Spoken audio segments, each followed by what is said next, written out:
Alright, thank you very much for clicking on the video. This is Gulpain, and welcome to Resident Evil Relaxation, where I talk about Resident Evil and relax. Totally encourage you to put a comment in the comment section below, or if you want to do a video response and have some Resident Evil relaxation as well, that's absolutely fine. So today we're looking at, and we're generally talking about Resident Evil 3. So original Resident Evil 3 for the old PlayStation 1. So I have it here, and I've got the controller in hand, and I'm just going to play the first few minutes of it while attempting to speak as well. So forgive me if I zone out for a couple of seconds. So I absolutely love the intros to these games. Like Resident Evil 1 intro is iconic. You know, the low budget, you know, like not even actors, whoever they are, the people that are doing it, the start of it. And then Resident Evil 2 then is absolutely excellent. The bit with Leon and Claire where they arrive at Raccoon City, and then you see how they ended up, you know, like stuck, kind of separated, and then kind of basically have to get to the police station is excellent. So Jill's one is good as well. There's a lot more, you know, like you really see what's going on in the city in her kind of introduction. Yeah, and then I never actually knew this when I started until I saw Resident Evil Remake, but she's jumping out of her apartment building there, so that was a surprise to me. I never knew that.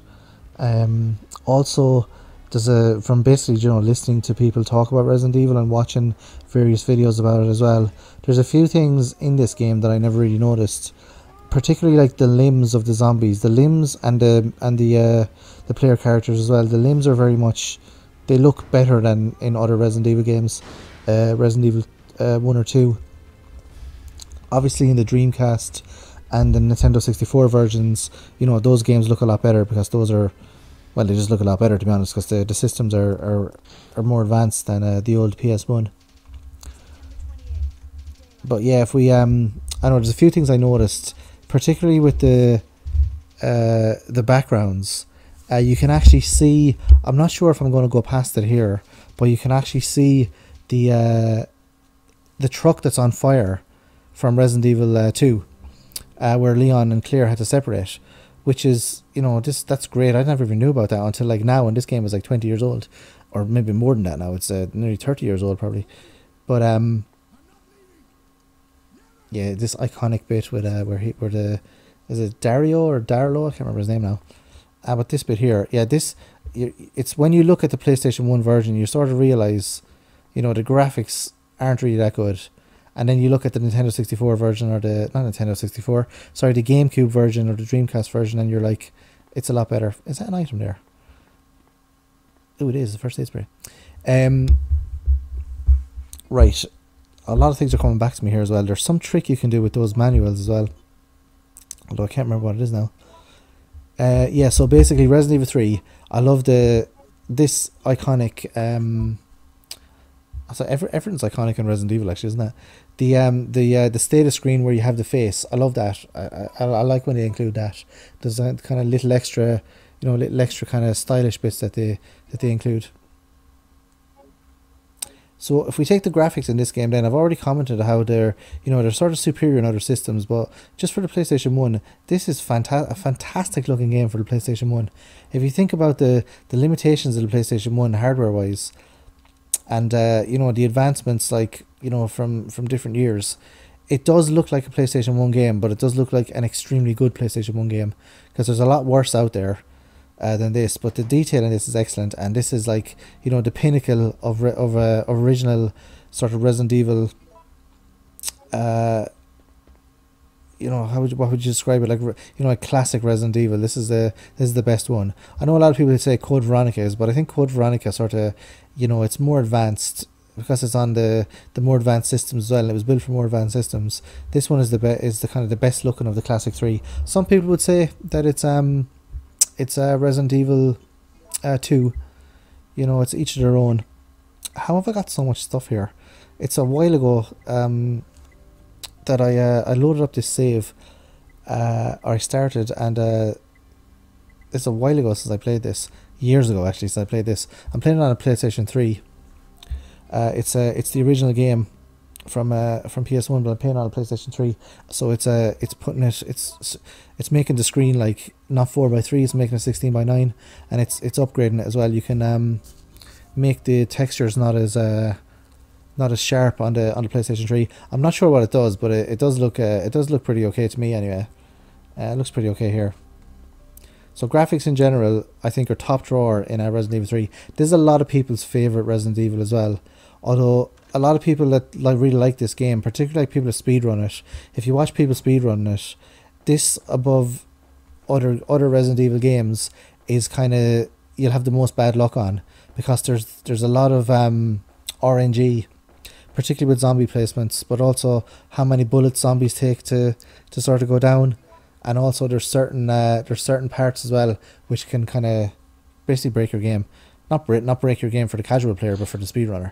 So for me, I'm not a speedrunner this game at all. For me, this is absolutely fine. I don't mind the RNG, or I don't mind having to be careful around some corners because there might be more zombies than usual there, or anything like that. I'm very much as the title of the video suggests, a relaxed player of Resident Evil. So the sound in this game is also like similar with the other Resident Evil games. Like you're kind of thinking like, well, what is the sound in Resident Evil? No, everyone thinks of the save room theme as the main theme in Resident Evil, but there's a lot of music in Resident Evil that sort of goes unnoticed. But I think this is probably just the best save room theme of all. There's Brad, I think, and then these random zombies that are. Some of them are from Resident Evil 2. There's one criticism about the graphics in this is that a lot of the assets were recycled from Resident Evil 2. I don't mind at all. They could have made another Resident Evil 2, like Resident Evil 2 Part 2, and I would have loved it. Are you guys coming out here or what? I've seen people run this game, like speed run this game, where they just basically blast through these guys here. I'm taking no chances. I've got the I think I was hiding behind the door. I've got the assault rifle at these guys. I'm leaving no stone unchecked here, or unturned even. So I'm not 100% where to go here. I'm far more used to Resident Evil 3 Remake. I can pretty much run, from start to finish that game no problem now because I've played it so much. But Resident Evil 3 Original, I haven't played this in years, like years and years and years. I think I got this game. I never owned it, I don't think, or if I did own it, I must have traded it back in. So I never actually kind of got really good at this game at all. I got really good at Resident Evil 2, but I consider this game more of like a relaxing game, or one where you're kind of you don't put yourself under pressure with it, just like get through it and enjoy the story. That sort of mentality when playing Resident Evil 3. So I don't really know where to go here. I'm sure anyone that knows this game really well, that looks like a map there, I'm sure anyone that knows this game really well, will know exactly where to go. I think I have to go get the lighter fluids to put that thing on fire, or maybe put out the fire. I can't remember. I'll just run around anyway. No pressure at all. So the sound in Resident Evil, it's not, this, apart from the save room theme and a few of the themes, like just one comes to mind is in Resident Evil 2 when you encounter the police station for the first time. There's that really good theme song. Here's another thing about Resident Evil in general that I miss about Resident Evil 1 is that you can't save people. I know you can save, like, Carlos obviously in this, and in Resident Evil 2, Sherry and Ada and all that, but if they had, like, you could optionally save people, I think that would have a greater sort of replay value. So it's something they missed out on, particularly to do that in other games where you can actually save people, like in Dead Rising, where you can save people, although they went to an extreme with that, where it was so difficult and inconvenient to save people, you didn't actually want to save them. But in Resident Evil 1 they do it okay. So here I could have just let Brad, I see people do this all the time when they're playing this, they just let Brad kill that zombie by standing in front of the zombie. So I think that is Brad anyway.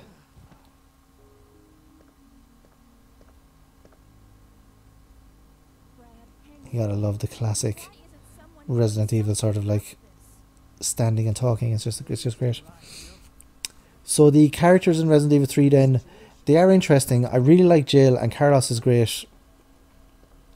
Carlos is excellent actually, but I'm coming at more from a point of view of Resident Evil 3 Remake, where Jill is sort of like, you know, she's badass action hero.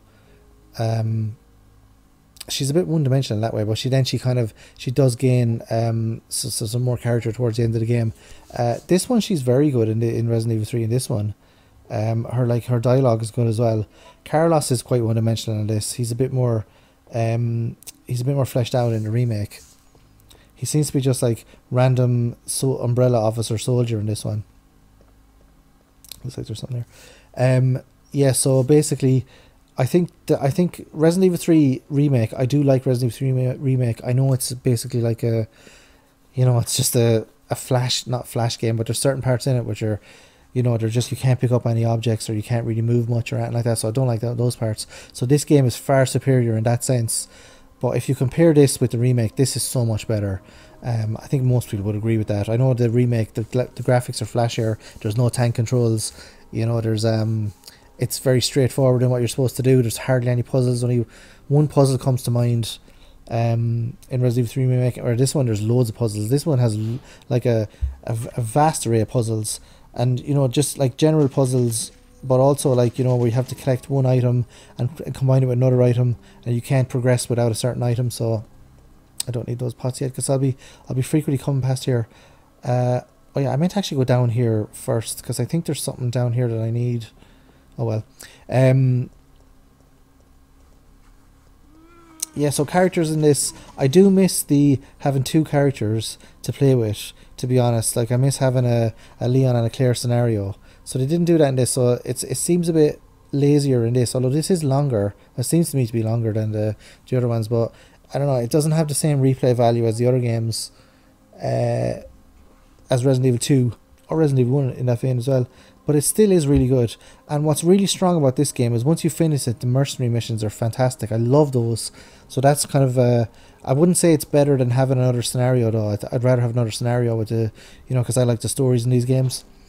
But yeah, I do miss that. And there's also like no kind of central room either.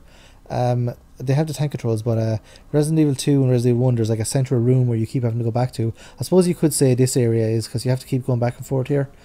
I'm going to look out for that area where Leon and Claire, the thing is on fire, and you can see their sort of area. So as regards, so the characters are good. Jill is excellent. Carlos is okay. In this, he's excellent in the remake. And then you have the other characters like Mikhail and Nikolai. So those guys are sort of throwaway characters. I think they could have fleshed them out a bit more, and would have kind of made them better. Would have made the story better as well. They just kind of needed to improve the story a little bit by having kind of, maybe have, you know, like a professional writer write the story or something like that. But I don't know, they probably did. It just didn't, you know, it didn't turn out as good as it could have done. So the story in Resident Evil 3 anyway is good. It is a B-movie story, which is what I like. It's not really an action story, although this game is intended to be more actiony than Resident Evil 2 and Resident Evil 1. As you can tell here by the amount of weapons that I have, I must have completed the game and then basically started with all these weapons, because I don't know why they're all there. I'm sure there's a really simple reason as to why they're all there. I just completed it and completed it in a certain time, and then got the perks of that. So the story in this is you're Jill, and you have to basically, you're a police officer, and you leave the stars, or you leave the police station because of the corruption, and then you have to get out of the city. You realize there's a zombie apocalypse happening, so you must get out of the city. But it's not that easy because lots of places are blocked off. Also, there's a massive gigantic monster called Nemesis that's chasing you, or known in the business as Nemi. And Nemi in this is excellent, and even Tentacle Nemi is awesome as well. But you do revisit you know, areas from Resident Evil 2, like the police station, which is fantastic. You know, just a great homage to Resident Evil 2 there as well. But yeah, and then you come across Umbrella soldiers. Umbrella is the pharmaceutical company in Blue Mountain in Resident Evil. You come across the soldiers, and then you have to join up with one of them, Carlos, and then you get infected by the zombie virus, but then Carlos helps you out, and then by the time you get to the end of the game, then you're just running away from Nemesis. So that's the gist of it. Anyway, it's pretty standard Resident Evil fare here. The first 3 games, they don't really stray far from each other in regards to you're sort of planted in a, you're just planted in a location. You can't have to figure stuff out yourself, and then you have to escape the predicament that you're in, and you normally get like a little time at the end. The self-destruct sequence has been activated. So if it doesn't have that at the end of the Resident Evil game, I kind of miss it. I think it's in Code Veronica as well. Somebody normally throws you a rocket launcher for you to finish the game with the rocket launcher in tow. So that's a quick chat about Resident Evil 3 Nemesis. So if you like Resident Evil 3 Nemesis, let me know what you think in the comment section, and I appreciate you clicking on the video. I appreciate you commenting as well, everyone that does comment, and I will see you in the next video, hopefully about Resident Evil. Hope you're enjoying the Resident Evil relaxation. Thank you very much.